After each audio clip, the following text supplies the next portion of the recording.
Buen día, amados hermanos, ¿cómo están?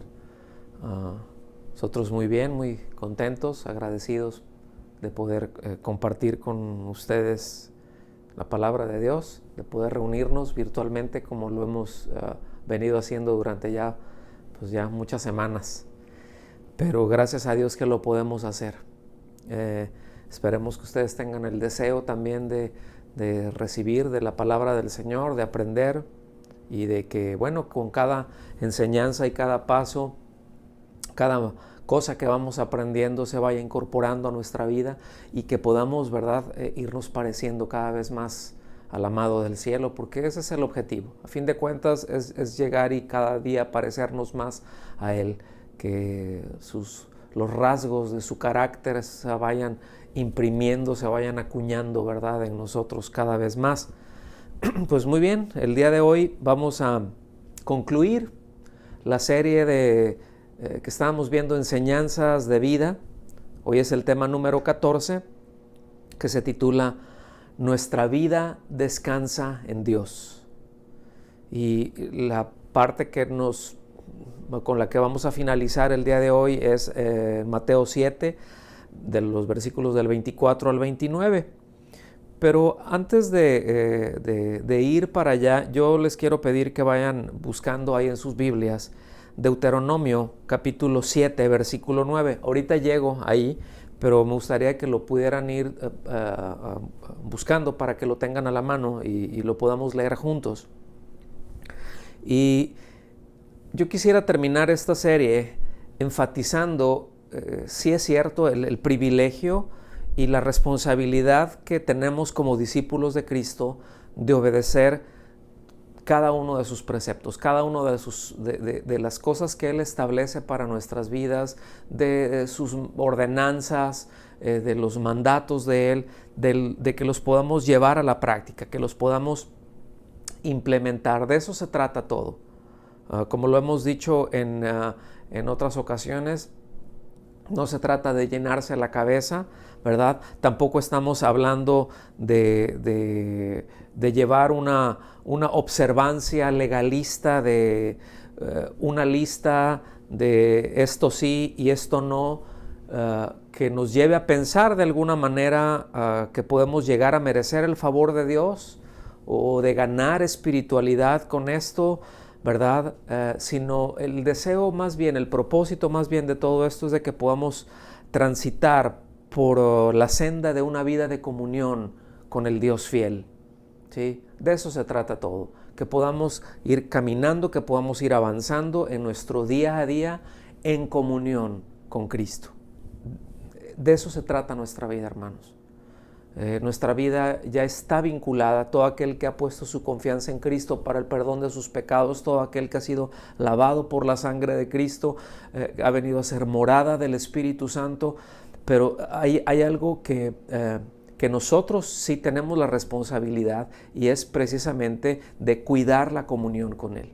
Y esto implica el que nosotros respondamos, como lo mencioné hace un momento, a los mandatos, a los preceptos que el Señor establece en su palabra. Yo espero que hayan llegado allá a Deuteronomio 7. En el versículo 9 se lee de esta forma: Reconoce, pues, que el Señor tu Dios es Dios, el Dios fiel. Me gusta mucho como lo dice. El Dios fiel, es decir, el Dios nuestro, el Dios que nos ha redimido, es el Dios fiel. No es un Dios fiel, no es alguien fiel, nada más así. Es muy enfático. El Dios fiel, que guarda su pacto y su misericordia hasta 1000 generaciones. Esto quiere decir para siempre, simplemente es un hebraísmo, hasta 1000 generaciones, con aquellos que le aman y guardan sus mandamientos. El Dios fiel. Yo no sé si el título de este mensaje debería de ser así, el Dios fiel, pero hablar de la fidelidad de Dios nos va a llevar toda la vida, y aprender de ella y meditar y disfrutar de ella será la eternidad. Entonces, hay un par de preguntas que es importante respondernos antes de continuar con el tema de cómo es que nuestra vida descansa en Dios. Y este par de preguntas, lo número uno es, ¿qué es ser fiel? Porque a veces no tenemos muy en claro el concepto de qué es ser fiel.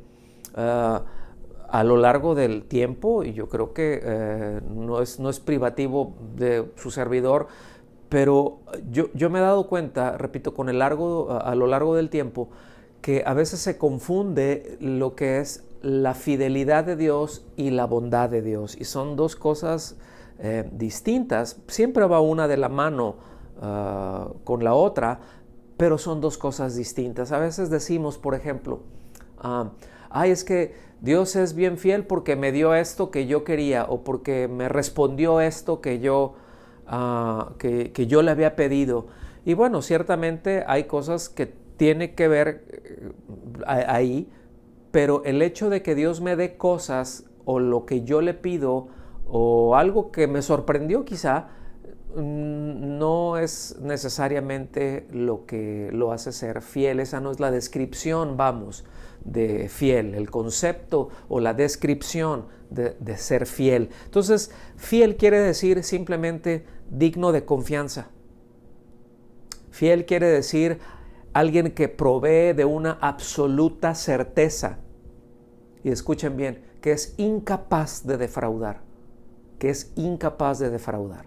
Ahora, es decir, se es fiel a algo, se es fiel a alguien, pero la segunda pregunta, que es a donde nos lleva esto, es ¿a qué es fiel Dios? Ok, Él es el Dios fiel, pero ¿a qué es fiel? Y Él no es fiel a un abstracto, es decir, no es fiel simplemente a una idea. Él es fiel a algo muy concreto, a algo muy específico. Él es fiel a su verdad. Él es fiel a la palabra, que es eterna, que es inmutable. Los salmos dicen, la suma de tu palabra es verdad. Y Dios es fiel a su palabra. Miren, en Josué 23:14, porque este es el testimonio que Josué le da poco antes de partir con el Señor. Esto es algo que Josué, que le tocó vivir tremendas experiencias, desde la salida de Egipto, porque a él le tocó la salida de Egipto. Él vio todo lo que pasó en Egipto, vio cómo cada cosa que Dios fue diciendo lo fue cumpliendo tal como lo fue diciendo. A él le tocó andar en el desierto por 40 años. Él estuvo con Moisés, bueno, no precisamente a un ladito, pero estuvo muy pegado a Moisés cuando Dios le habló, cuando Dios dio la ley. Él vio el ir y venir de todo esto. Él fue un testigo de la palabra de Dios dada a su pueblo, ¿sí? Y este es el testimonio de este hombre que, bueno, es un ejemplo para cada uno de nosotros, y yo creo que para muchísimos de nosotros es un héroe, es uno de los héroes de la fe, ¿verdad? De los que conquistaron reinos, ¿verdad? Y en Josué 23:14, este es el testimonio que él da. He aquí, hoy me voy por el camino de toda la tierra. Este es un hebraísmo, es una forma para decir, el día de hoy, yo sé que el día de hoy yo voy a partir con el Señor, ¿sí? Yo voy por el camino de toda la tierra, y vosotros sabéis con todo vuestro corazón y con toda vuestra alma que ninguna de las buenas palabras que el Señor vuestro Dios habló acerca de vosotros ha faltado. Fíjense el énfasis que está haciendo. Dice, ustedes saben con todo su corazón, con todo su ser, que todo lo que Dios ha dicho, nada de lo que les ha dicho, nada de las cosas que ha dicho acerca de ustedes ha faltado. Todas os han sido cumplidas, ninguna de ellas ha faltado. Es un testimonio de la fidelidad de Dios, y si nosotros continuáramos leyendo los siguientes 2 versículos, por ejemplo, no vamos a ir ahí, esto háganlo en casa, pero van a ver que también es fiel a su palabra en cuanto a tratar con nosotros cuando nos descarriamos. Es decir, Dios es fiel cuando habla lo que nosotros entendemos como buenas cosas, ¿verdad? O sea, cosas, te voy a prosperar, voy a estar contigo, te voy a ayudar. Dios es fiel, Dios lo cumple, ¿sí? Pero también cuando va a tratar con nosotros, cuando nos apartamos, cuando nos descarriamos, cuando Él nos ha dicho, camina por aquí, y si no caminas por aquí, mira, voy a tratar contigo, te voy a dar unas lleguecitos, unas arrimaditas por ahí, ¿verdad? Y Él lo cumple. Eso es lo que hablan los siguientes 2 versículos, y esto es algo que nos debe de enseñar como padres. Miren, esta es una lección muy grande, porque muchas veces, a veces no le cumplimos a nuestros hijos lo que prometemos. Y nosotros, esto nos enseña que como padres, cuando le prometemos algo a nuestros hijos, hay que cumplirlo. Si les prometemos alguna recompensa, hay que cumplirla. Pero también si les prometemos corrección, también hay que cumplirla, ¿verdad? Porque luego acusamos a los hijos de que es que son rebeldes, están en una etapa muy rebelde. Y fíjense que hemos encontrado a lo largo del tiempo que lo que hay de raíz es que luego no les cumplimos. Les decimos, para con esto o tal cosa. Y así a veces, digo, esto yo creo que todos lo hemos visto, ¿verdad? Lamentablemente, pero luego ves que voltea el niño, ¿no? Así como que...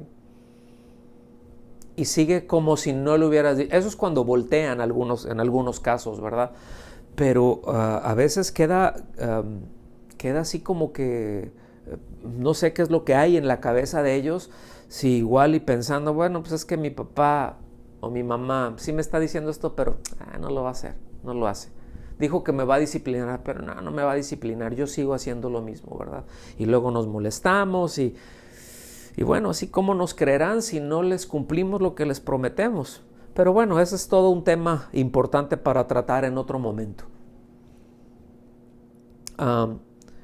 Miren, el hecho de que Él es todopoderoso, el hecho de que Él es absolutamente santo, el hecho de que Él es perfectamente puro, de que Él sabe absolutamente todas las cosas, como lo hemos dicho, que Él es inmutable. Miren, todos los atributos, todas las perfecciones de Dios, no solamente las cosas que tienen que ver con el carácter de Dios, de la rectitud, de la justicia de Dios, pero todos los, como mencioné algunos de ellos, los atributos de Dios, cosas que solamente le corresponden a Dios y que por naturaleza son de Él y que son intransferibles, que no se le pasan a nadie más, ¿sí? Todo eso lo hace capaz a Él de cumplir todas sus promesas. Esto es muy importante. Eso es lo que lo hace Dios fiel, el Dios fiel. Fíjense todo lo que esto encierra. Ahora, en 2 Timoteo 2:13, quiero poner una base importante en cuanto a la fidelidad de Dios, que confiamos y que nos acercamos al Dios fiel.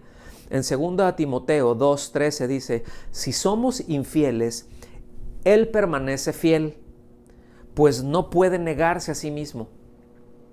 Lo voy a leer nuevamente. Si somos infieles, que sí lo somos, es decir, lo que vemos en el concepto, sí somos capaces de defraudar, sí somos capaces de quedar mal, sí somos capaces de muchas veces o incapaces, ¿verdad?, de proveer lo que nosotros dijimos,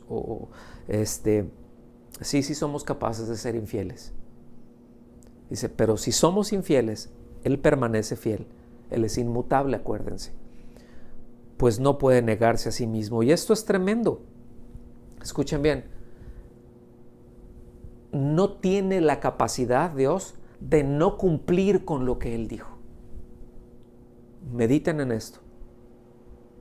Él no tiene la capacidad de no cumplir lo que dijo. De ahí la importancia, mis amados, que tengamos esto en claro. ¿Qué es lo que Dios dice? Porque si eso es lo que dice, esa es la seguridad que tenemos. Podemos tener toda nuestra confianza en lo que Dios dice, porque Él, ahora sí que Él no tiene la capacidad de desdecirse, de negarse a sí mismo. Y negarse a sí mismo, es decir, yo no dije eso, o sí te lo dije, pero te la creíste, te jugué una bromita. No. O de cambiarlo, no, ¿sabes qué? Siempre no, pienso que todo lo que Dios establece, de la forma en que lo establece, Dios no tiene la capacidad de no cumplir. Es que Él es fiel, mis amados. Y esto es, miren, es precisamente ahí donde nuestra vida descansa en Dios. Ese es el tema. Así se llama. Nuestra vida descansa en Dios. Y qué importante es que nosotros tengamos en claro todo lo que Dios dice. Qué importante es que tengamos en claro todo lo que Dios dice. ¿Sí? Hemos visto a lo largo de la serie que el camino de la autojustificación siempre va a conducir a la arrogancia espiritual. ¿Sí? Y la arrogancia espiritual, el camino de la justificación se abre, tiene muchas variantes, se abre un abanico impresionante, ¿verdad? Desde, en primer lugar, no estar consciente de nuestra propia condición o negar nuestra propia condición y por lo tanto, no reconocer la necesidad que se tiene de un Salvador, ¿verdad? Por el otro lado es pretender también de yo le pago a Dios, ¿verdad? Ponerme a mano con Dios. No lo decimos directamente de esa forma, pero así es como se transmite, ¿verdad? Es decir, yo le pago a Dios por mis méritos, me voy a portar bien, me voy a esforzar y miren, ¿se tiene que hacer eso? Sí, es importante, es bueno y necesario. Yo no digo otra cosa. El punto es de que nunca podemos pagarle a Dios o resarcir a Dios, mejor dicho, resarcir a Dios con nuestras buenas obras o pensar que podemos acumular algún mérito que de alguna manera Dios va a aceptar para exculparnos, para librarnos de la culpa. ¿Sí? Porque si esto fuera así, pues entonces sería completamente irrelevante, completamente innecesaria la obra expiatoria de Cristo Jesús. Ahora, cuando nosotros observamos la ilación que se da en el Sermón del Monte y como lo dijimos, no es de que haya sido un sermón que lo empezó desde el capítulo 5 y lo terminó al 7 y que se lo aventó de un jalón. No, son una serie de enseñanzas, dijimos que no precisamente fue cronológico, pero Mateo lo acomodó de tal manera que de una forma preciosa, hace una hilación de todas las enseñanzas y va llevando una progresión de todas ellas, pero cuando vemos todo eso, lo que vamos a notar es que ya en la recta final, Él coloca al oyente, ¿verdad? Él nos pone en una posición en donde, como lo hemos dicho en los dos temas anteriores, inevitablemente necesitamos tomar una decisión. Es decir, hemos estado escuchando, hemos estado recibiendo la instrucción, hemos estado recibiendo la enseñanza. Eso llega a un punto en donde nosotros necesitamos tomar una decisión. Y es a partir de ahí, en donde ya se pone un camino ancho, una puerta ancha, amplia, ¿verdad? Y un camino amplio, ancho, contra una puerta angosta y un camino estrecho, ¿verdad? También hace esa posición, ¿verdad? Esa decisión de frutos buenos contra frutos malos, ¿verdad? Y ahora toma esta figura y la finaliza el mensaje, ¿verdad? Con la conocida parábola de los dos constructores, ¿verdad? Sobre cimentar sobre la roca versus o contra cimentar sobre la arena. Y es que, mis amados, la vida del creyente precisamente descansa sobre la base firme y segura de la fidelidad a Dios. Lo repito. La vida del creyente descansa sobre la base firme y segura de la fidelidad de Dios. Ahora yo les quiero pedir que vengan conmigo, por favor, a Mateo capítulo 7. Vamos a leer de los versículos 24 al 27. Mateo 7, versículos 24 al 27. Y dice, por tanto, por tanto, acuérdense, ya viene trayendo toda la enseñanza, ya viene cerrando, ya está prácticamente culminando, y es decir, esta es la conclusión, ya la conclusión de las conclusiones. Cualquiera que oye estas palabras mías y las pone en práctica, cualquiera que oye estas palabras mías y las pone en práctica. Fíjense bien, no está, esto es enfático y no se está refiriendo solamente a un pequeño grupito y está excluyendo a los demás. Aquí está incluyendo a todos. Dice, cualquiera que oye, que le pone atención, que presta atención a lo que yo he dicho y las pone en práctica, será semejante a un hombre sabio, también se traduce como un hombre prudente, que edificó su casa sobre la roca. Y cayó la lluvia, vinieron los torrentes, soplaron los vientos y azotaron aquella casa, pero no se cayó porque había sido fundada sobre la roca. Vamos a ver en la fuente lucana, ¿verdad? Es decir, Lucas, él provee más detalle con respecto a este punto. En Lucas 6:48, Lucas 6:48 se lee así. Es semejante, es decir, cualquiera que oye sus palabras y las pone en práctica, es semejante a un hombre que al edificar una casa, cavó hondo. Chequen ese detalle, cavó hondo y echó cimiento sobre la roca. Y cuando vino una inundación, el torrente rompió contra aquella casa, pero no pudo moverla porque había sido bien construida. Nos dice que cavó hondo. Este es un detalle muy importante, es decir, no fue superficial. De hecho, ya habíamos tocado este punto hace unos 3 meses, un poco más de 3 meses, ¿verdad? Habíamos tocado este punto de que él no fue superficial, este constructor, ¿verdad? Y es que miren, cavar hondo, no dice que agarró una pala y le hizo así por encimita, cavó hondo, se fue profundo, ¿sí? Eso toma tiempo y toma esfuerzo, toma mucho trabajo, pero mis amados, si hemos de avanzar en medio de cualquier crisis, en medio de incluso de esta pandemia, ¿verdad?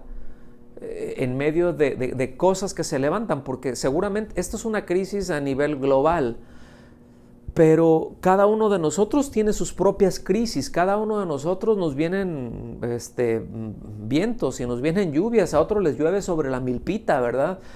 Pero cada uno de nosotros tenemos nuestras propias luchas y esto es muy importante, que si hemos de avanzar en medio de cualquier crisis, en medio de cualquier situación, mis amados, no podemos darnos el lujo de ser superficiales.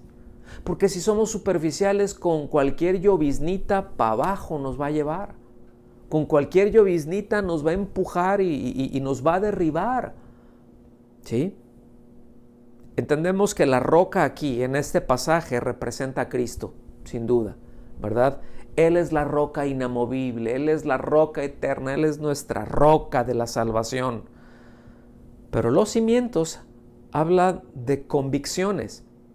Es decir, creo que yo les mencioné que cuando nosotros construimos nuestra casa, cuando vivíamos allá en Los Cabos, la casa que construimos está sobre una loma, sobre un cerro, y cuando el constructor, el albañil, iba a trabajar en ella, él cavó hondo. Y la instrucción que tuvo, él cava hasta que llegues a la roca. Cuando se habla de la roca, está hablando de lo que es la mole, en este caso, por ejemplo, de lo que es el cerro, de lo que es la montaña o el monte, es el monolito, pues, ¿sí?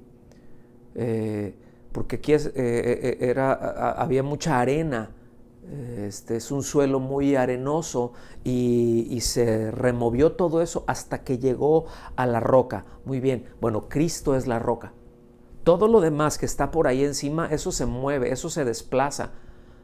Uno puede desplazar la arena, uno puede desplazar una que otra piedra que se le atraviesa ahí con las herramientas necesarias, lo puede remover, puede quitar eso, pero la roca no. No hay herramienta con la que pueda mover la roca porque es una sola piedra de todo el cerro y para esto tendría que remover el cerro, ¿verdad? Tendría que cortar todo y eso es pues no quiero decir que es imposible, pero no es viable. ¿Ok? Entonces nada más quería, no me voy a meter en ingeniería civil aquí, si se puede. Dice, no, si se puede, se le pone y se explota y uno lo quita. Sí, pero estamos hablando de construir. Y esto es muy importante, que se llegó hasta ahí, pero también habla de un cimiento. Aclaro todo esto porque una cosa es la roca y otra cosa son los cimientos. ¿Está bien?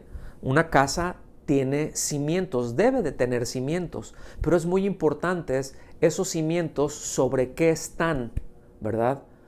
Es decir, la casa, uno no está la casa y la pone así, ya llegué a la roca y aquí empiezo a construir. Tiene que hacer cimientos y esos cimientos lo que van a hacer es unir a la roca con la casa. Y es como que la casa se hace uno con la roca. Ajá. Porque ahí están esos cimientos y los cimientos representan las convicciones. Los cimientos son mezclas de materiales para adherir de una manera muy firme. O sea, es decir, un cimiento en una casa, uno no pone un pedazo de madera ahí como un cimiento. Dices, es nada más para recargar. No es para recargar, es para adherir. ¿Sí? Y entonces por eso se utiliza grava, arena, ¿verdad? Cemento, varilla, todo eso en esencia, en cantidades generosas, una mezcla muy rica de todo eso que lo hace duro, que lo hace tan sólido, ¿verdad? Y que une, que se adhiere precisamente a la roca y adhiere toda la casa, todo lo que se va a construir, se adhiere sobre eso. Y eso es lo que según la Real Academia de la Lengua Española, define convicción así: una idea a la que se está fuertemente adherido, una idea, un argumento al que se está fuertemente adherido. Y mis amados, debemos de descansar, debemos unir el cimiento a la roca, ¿verdad? Con el cemento, ¿verdad? De la convicción en la palabra de Dios. Nuestra vida descansa en Dios. Una convicción, algo tan fuerte, tan adherido a la palabra de Dios, al hecho de escucho su palabra, escucho su instrucción, escucho sus enseñanzas, no para tener una cabezota de este vuelo, sino para precisamente ponerlo por obra, porque de eso se trata. Versículo 26. Y todo el que oye estas palabras mías y no las pone en práctica, será semejante a un hombre insensato, es lo contrario de sabio, lo contrario de prudente, que edificó su casa sobre la arena. Fíjense bien, O sea, es decir, arena y roca son dos cosas muy, muy distintas. Versículo 27, y cayó la lluvia, vinieron los torrentes, soplaron los vientos y azotaron aquella casa y cayó, y grande fue su destrucción. Entonces, otra vez, el cimiento sobre la roca representa, ¿verdad? La roca repito, es el Señor, los cimientos son nuestras convicciones, ¿verdad? Y bueno, la arena, que es un material muy distinto, representa aquí en esta parábola precisamente la justicia de los escribas y los fariseos, las enseñanzas de los escribas y los fariseos, que la gente conocía muy bien y la gente estaba muy familiarizado con todo ello, ¿verdad? Y en esas enseñanzas que los escribas y los fariseos daban, la gente de manera general tenían cifradas ahí sus esperanzas, tenían puestas sus esperanzas, y el Señor lo que les está diciendo eso es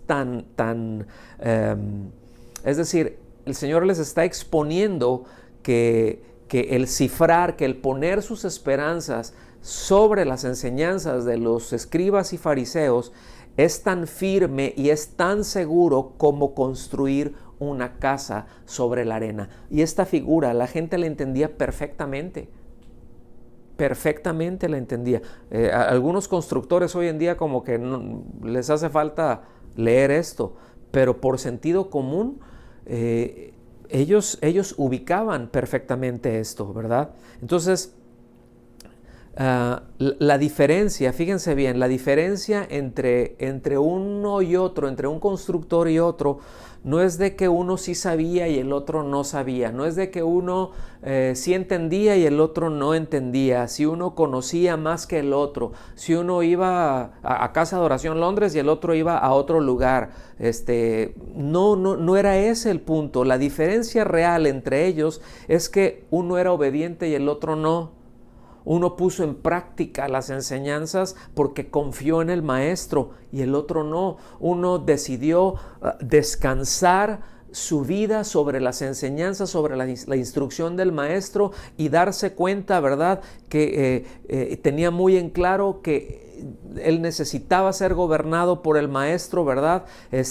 Y el hecho de decir, híjole, si yo me sigo gobernando, si yo no hago caso, si yo no llevo a la práctica lo que el Señor me está diciendo, ese es el camino más directo a la autodestrucción.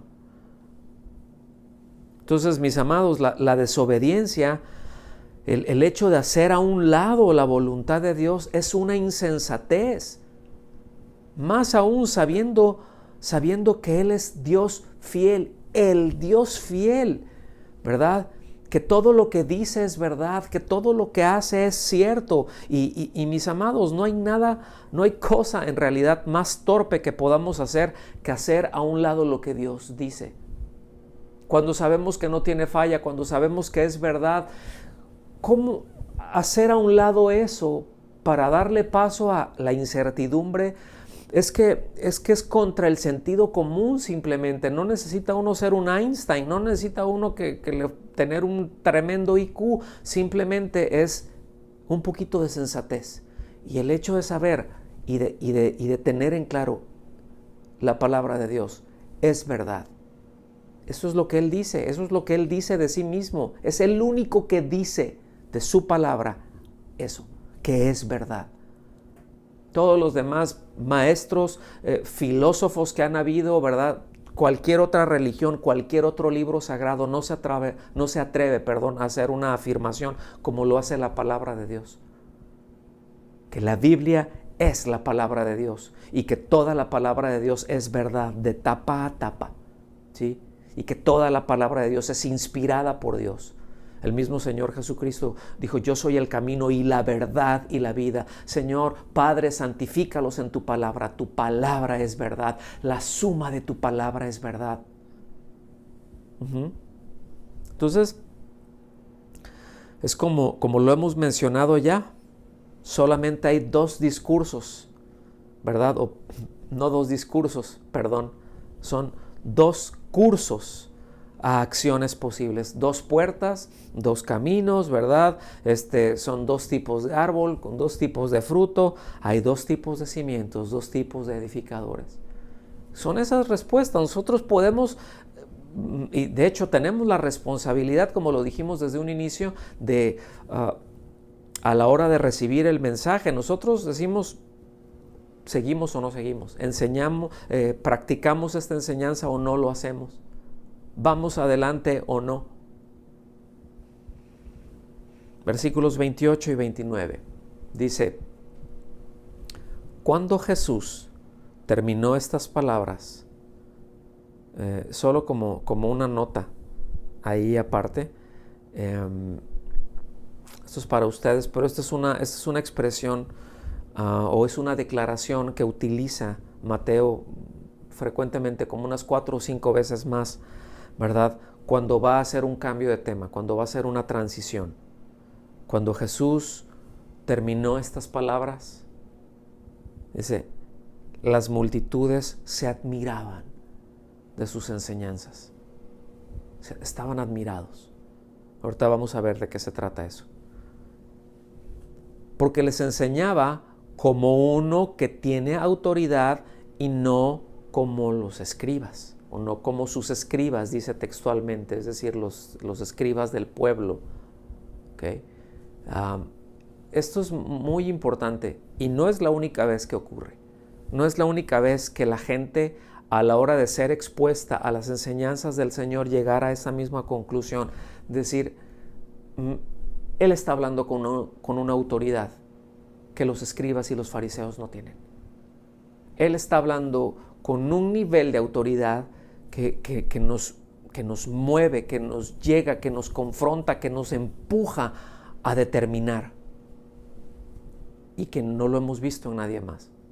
No fue la única ocasión. Ustedes recordarán que cuando el sumo sacerdote, cuando los sacerdotes enviaron a arrestar a uno de los alguaciles del templo, a Jesús, y al ratito regresó sin él. Oye, ¿qué pasó? ¿Verdad? Cuando llegó este hombre para intentar apresarlo, se quedó pasmado con lo que estaba escuchando. Y no solamente por la enseñanza, pero la respuesta de él fue: es que yo no he escuchado a nadie que hable con esta autoridad. En otras palabras, ni ustedes, imagínense, eso fue un golpe para ellos. ¿Sí? Eso fue un golpe para ellos. Porque, miren, una manera que tradicionalmente lo hacían los escribas y los fariseos, cuando ellos estaban enseñando, generalmente citaban a distintos rabinos o distintas de las corrientes de las distintas escuelas rabínicas que habían, para establecer sus propias enseñanzas. ¿Sí? Es decir, no había un consenso general de decir, esta enseñanza todos piensan lo mismo, todos están en esa misma línea, ¿verdad? Muchas de ellas eran muy opuestas entre sí, y me voy a meter aquí en un punto muy importante, porque hoy en día no es muy distinto que digamos. Es decir, hoy en día hay tanta información, yo diría que hasta de repente una sobreinformación. Nunca voy a decir que el exponer la palabra de Dios es de más o está en demasía, porque nunca será suficiente, pero yo no me estoy refiriendo a eso. Es cuando es la palabra de Dios, que sea las 24 horas por todas partes. Eso no tengo ningún problema con eso. Yo creo que ninguno de nosotros lo debería de tener. Entonces no podríamos decir que hay una sobreinformación de la palabra de Dios. Lo que sí me atrevo a decir, y el problema y el conflicto está en que si hay una sobreinformación de algunas cosas, que está la palabra de Dios revuelta con quién sabe cuántas cosas. De eso hay muchísimo más, lamentablemente. ¿Sí? Entonces no es muy distinto lo que los escribas y fariseos, en donde se apoyaban ellos para legitimar la enseñanza que ellos tenían. Es que fulano de tal dice, tal maestro dice, en esta escuela se dice así, y pues por ahí nos vamos, ¿verdad? Repito, de repente hoy es así. Es que tal pastor dice, es que a mí me dijeron, no, yo vi un video. No, es que hay un hermano que por acá esto, del otro fulano, el reformador tal, el otro reformador, el otro que está más para allá, el otro que quién sabe dónde está, pero él dijo. Y hay una infinidad de todo esto, ¿verdad? Pero, mis amados, lo importante no es qué es lo que el hombre opina o qué es lo que piensa con respecto de eso. Eso no lo legitima, eso no lo hace verdad, sino es lo que Dios dice. Porque lo que Dios dice es verdad. Todos los hombres, no me interesa qué tan erudito sea y qué bueno, necesitamos mentes brillantes, por supuesto. Necesitamos más mentes brillantes, por supuesto que sí. Necesitamos más teólogos, más filósofos cristianos que piensen con claridad, que nos lleven, que nos ayuden, por supuesto que sí. Pero, aquí está el gran pero. No podemos fundamentar nuestra vida en lo que tal dice, en lo que tal hermano dijo, en lo que aquel dijo hace tanto tiempo, en lo que éste está diciendo, y sobre eso construir. No, mis amados, la roca, hasta donde yo me acuerdo y que hemos leído aquí, solamente tiene un nombre, y es una sola, y es Jesucristo. Es sobre su palabra. Lo importante es qué es lo que Dios dice. Gracias a Dios por todos los hermanos brillantes que han habido, los que hay, porque gracias a Dios, qué bendición que Él provee a su iglesia, ¿verdad? De gente muy brillante de la que podemos aprender, y son brillantes no porque ellos sean brillantes, sino porque Cristo está en ellos. y son temerosos y se apegan a la palabra de Dios y nos dejan en claro cuándo es una postura, cuándo es una opinión, pero también nos ayudan a ver qué es lo que Dios dice, y eso es lo valioso. Eso es lo valioso, qué es lo que Dios dice, y cimentarnos ahí, descansar nuestras vidas ahí.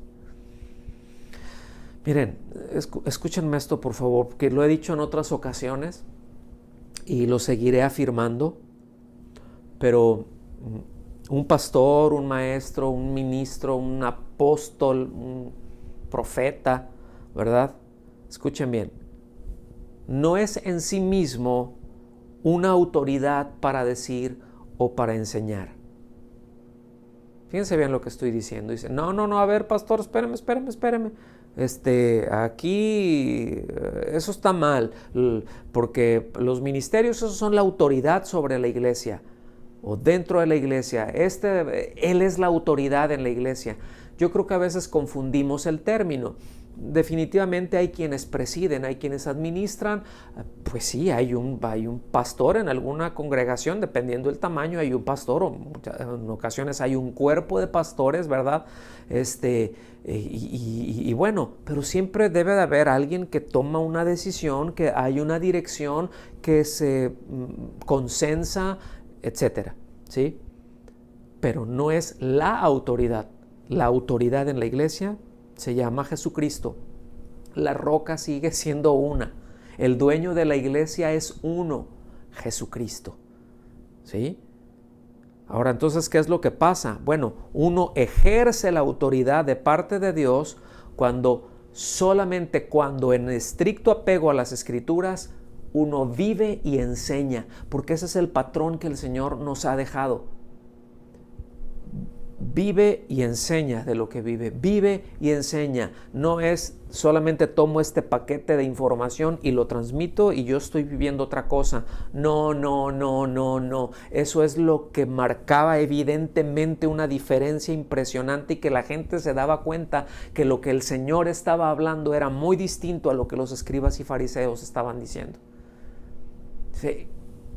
Él tiene autoridad, o sea, lo que Él está diciendo me llega, es cierto, es evidentemente, o sea, no hay para dónde ir. En otras palabras, mis amados, nosotros, fíjense bien, como pastores, como ministros, pues no podemos, no debemos decir cualquier cosa, ¿verdad?, que a nosotros se nos parece bien o que se nos ocurre o que pensamos, y esto pues concediendo el beneficio de la duda, ¿verdad?, de que hay una buena intención, pues por el solo hecho de que tenemos una función, que tenemos una posición de presidir dentro de la iglesia, ¿verdad? Y más aún cuando existe una idea errónea de no, yo aquí soy el pastor, yo aquí mando, yo aquí soy la autoridad, ¿verdad? Yo aquí puedo decir lo que sea y lo que yo diga es incuestionable, y el que no le guste, vámonos, ¿verdad? Eso no es lo que vemos en la Escritura, eso no es lo que el Señor nos enseñó, eso no es lo que la enseñanza apostólica nos dice, no es lo que establece. Los apóstoles establecían con esa autoridad y se conoce, como lo hemos mencionado, ¿verdad?, la doctrina de los apóstoles, pero no es porque sea una enseñanza que se originó en ellos. Esa enseñanza se originó en el Señor Jesucristo mismo y fue transmitida a ellos, y ellos establecieron justamente lo que el Señor les enseñó. Eso está en la gran comisión. Vayan por todo el mundo, prediquen, enseñen lo que yo les he enseñado, enseñen lo que ustedes han aprendido de mí, lo que ustedes han visto, han oído de mí. Esto haced, les dice el apóstol Pablo a los filipenses, y el Dios de paz estará con vosotros. Y esto es muy importante, ¿verdad? Y nos dice que la gente se admiraba de su enseñanza. La gente se admiraba de su enseñanza, ya se me lenguó la traba. Pero literalmente quiere decir que estaban atónitos, ¿sí?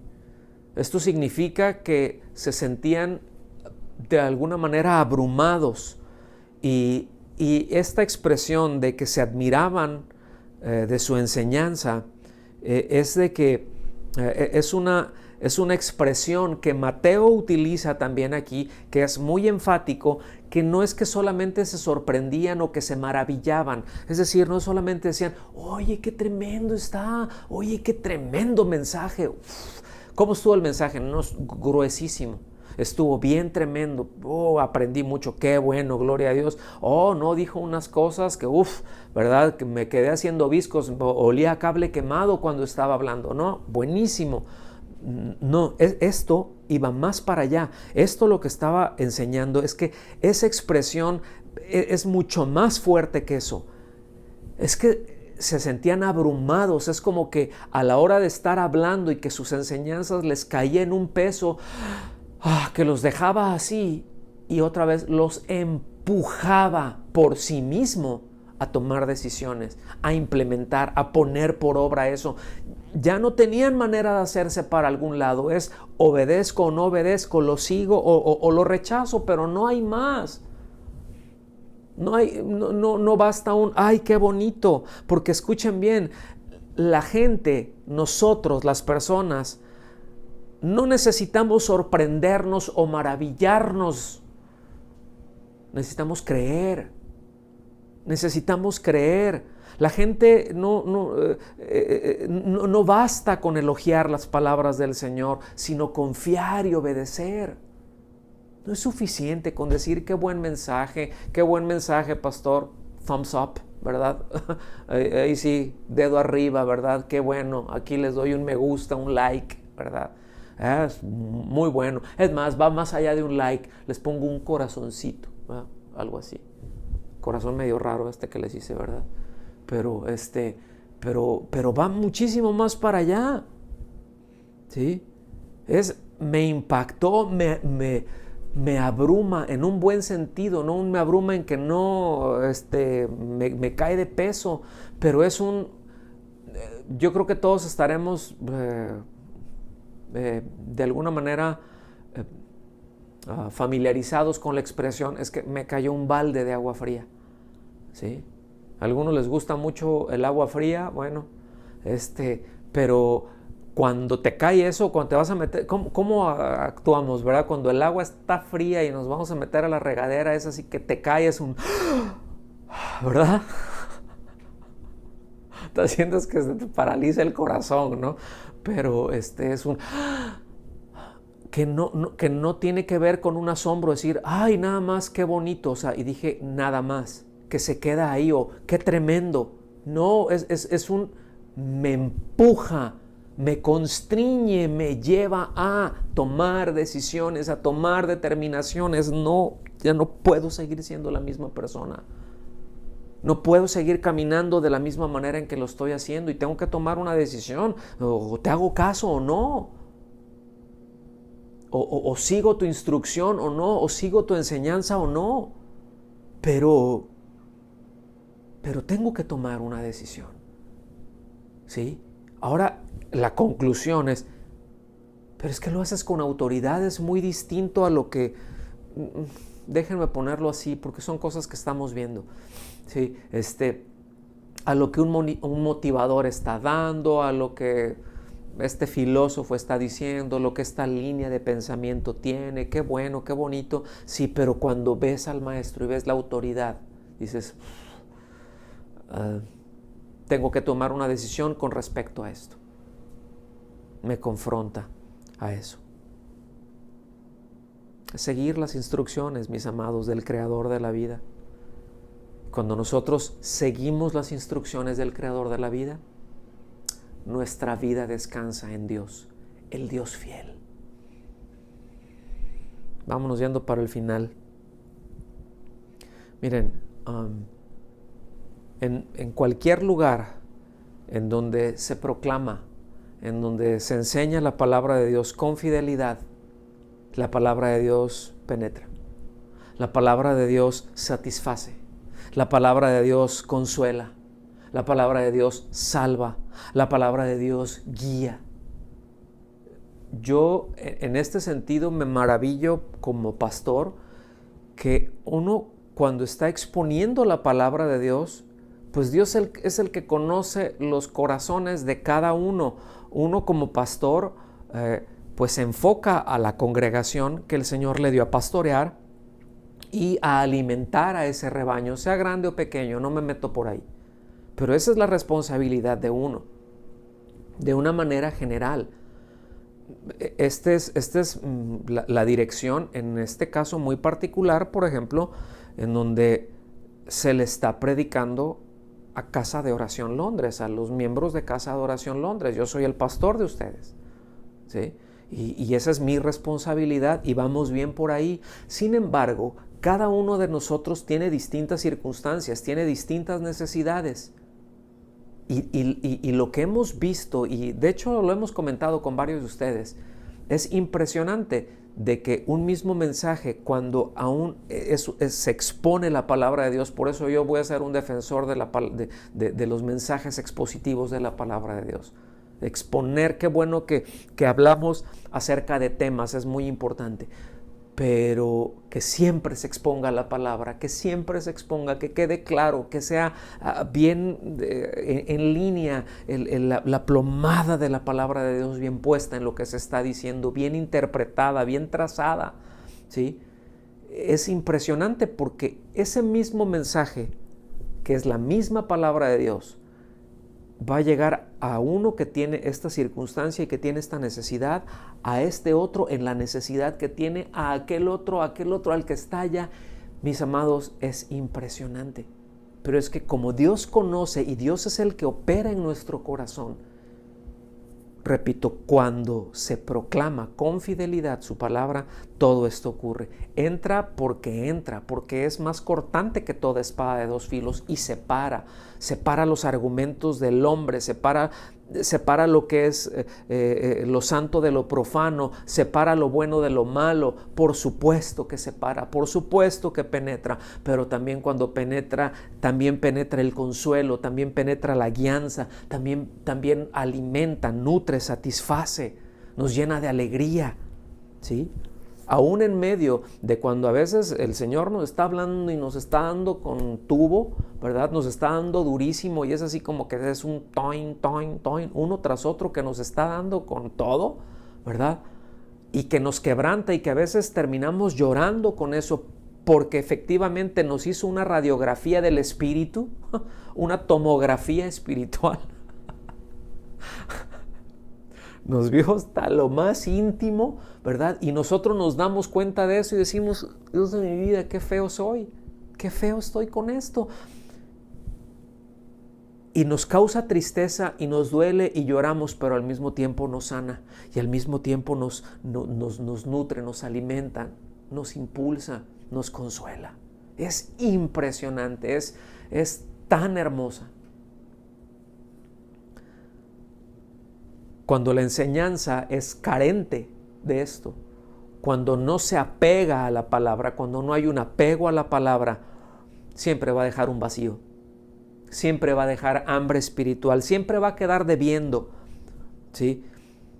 Siempre serán simplemente argumentos, van a ser filosofías, van a ser ideologías, máxima y un que otro meme de facturación humana, el meme humano, no, es un pensamiento humano nada más, ¿verdad?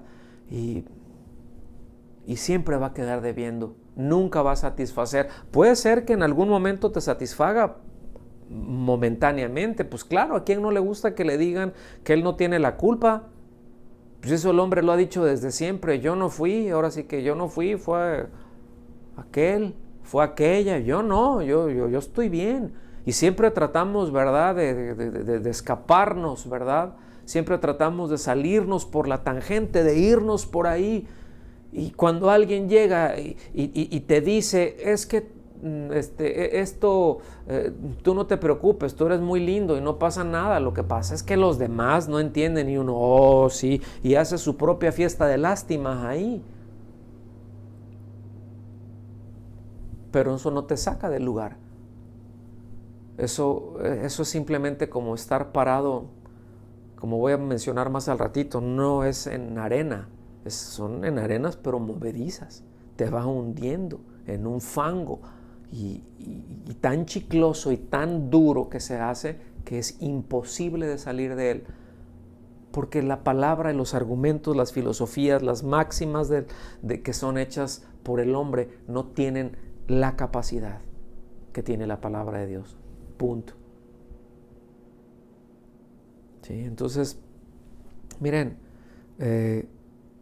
muchos se pueden, y quiero irme al final con esto ya, porque muchos se pueden maravillar, a muchos les puede gustar, pueden pensar como algo muy bonito, como algo muy hermoso. Qué mensaje tan bonito, como decíamos hace un momento. Qué mensaje tan bonito. Qué mensaje tan bello.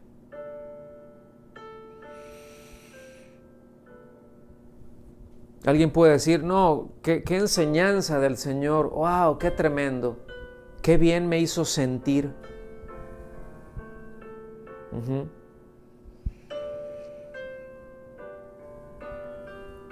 Me quedó claro lo que dijo.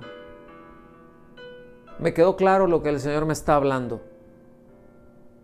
Sin embargo, esa persona que, vamos a ponerlo, yo mismo, cada uno de nosotros, cualquiera de nosotros, que podemos simplemente exaltar y decir qué bonito, qué buen mensaje, admirarlo, podemos seguir ignorando la voluntad de Dios.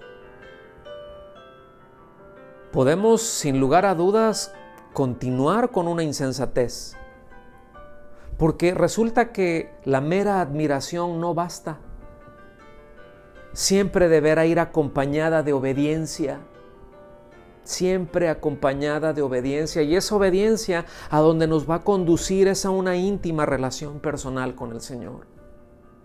Ahí es a donde el Señor siempre nos quiere llevar, porque su instrucción siempre, mis amados, nos llevará a acercarnos a Él. Su instrucción siempre nos llevará a confiar en Él, y tanto más ejercitemos, tanto más ejercitados estemos nosotros en practicar, en poner por obra las enseñanzas, mis amados, más sólidos seremos y más confiaremos en Él. Porque precisamente a la hora de nosotros estar obedeciendo, de poner por obra sus enseñanzas, vamos a ir comprobando la bondad de Dios, vamos a ir comprobando la fidelidad de Dios, vamos a ir comprobando que cada una de esas palabras es cierto. Vamos a ir comprobando precisamente que su voluntad es buena, es agradable, es perfecta.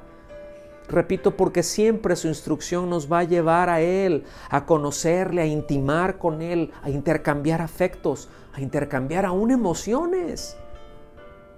Y a veces estaremos gozosos y dando gritos de alegría, y en otras ocasiones guardando silencio, dejando que Él nos cante, dejando que Él nos hable, ahí en silencio, guardando silencio, esperando en Él. Pero eso siempre Él nos va a llevar por ahí. Por eso tenemos que seguirle. Por eso es la mejor parte que podemos, es lo más sabio, es lo más prudente, lo más inteligente que podemos hacer. Descansar en Él. Por eso les animamos, mis amados, a tomar decisiones. Les animamos a caminar en esa dirección. Es camino seguro. Fuera de ese camino es pararse en arena. Fuera del camino que el Señor nos establece, que está detrás de esa puerta angosta, y ese camino angosta es pararse sobre arena, y como mencioné hace un momentito, peor aún, arena movediza. Y si no fuera por la gracia de Dios, si no fuera por su misericordia, quedaríamos eternamente atrapados en la angustia, en el dolor, en la desesperación, insatisfechos permanentemente, eternamente insatisfechos, en desesperación. Termino con esto. Números 23:19. Dios no es hombre para que mienta, ni hijo de hombre para que se arrepienta. ¿Lo ha dicho Él y no lo hará? ¿Ha hablado y no lo cumplirá? Tenemos esa certeza, mis amados. Nuestra vida descansa en Dios, el Dios fiel. Una vez más, les animamos a tomar decisiones, les animamos a caminar en esa dirección, les animamos a caminar en la dirección de la genuina devoción por Cristo. Les animamos ahí. Demos gracias al Señor. Demos gracias al Señor. Muchas gracias, Dios, por tu amor, por tu bondad, por tu misericordia y por permitirnos ser expuestos a tu palabra. Muchas gracias.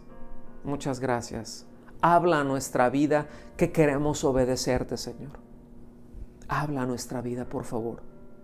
En el nombre de Jesús. Amén. Que Dios les bendiga, amados.